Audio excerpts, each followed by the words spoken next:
And in front of all these people, I want to say congratulations to you because a couple of weeks ago, the Gotham Award nominations were announced, like the first big award nominations of the year. And for Best Actress, it's Natalie Portman, Ruth Negga, Isabelle Huppert, and you. So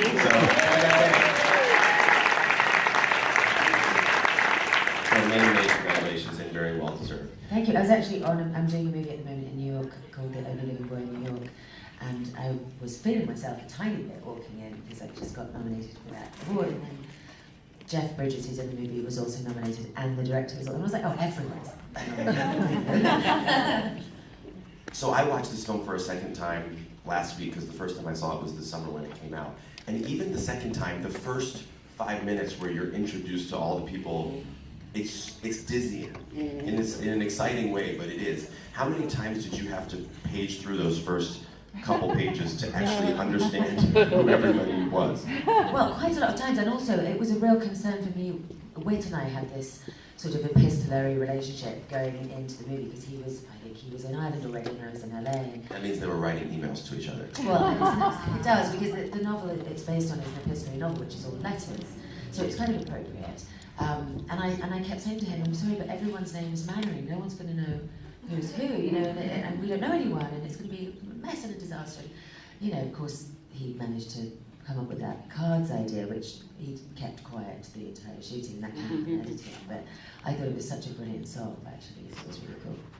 You know, there's like this great history of characters in film who are talked about for like 10 minutes before we ever meet them. And one that I love is Penelope Cruz and Vicky Cristina Barcelona, where just everyone talks about how crazy she is, and then she comes in. And your character, Lady Susan, is like that. We hear about her a lot. How fun is that to know when you're looking through a script that you're going to be playing this person who everyone is talking about?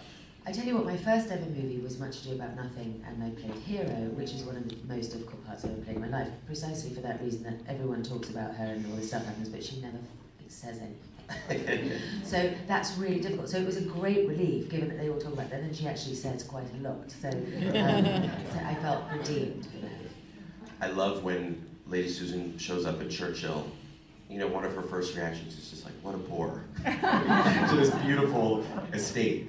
What's your reaction to walking on to that filming location for the first time? I didn't say what a bore. I was really thrilled, actually, because all the locations were so amazing, and I guess we were filming in and outside Ireland, outside Dublin, and a lot of those big castles were occupied still by like incredibly eccentric old English people who would sort of shuffle in their kind of carpets that were smoking. You know, it was really kind of wild.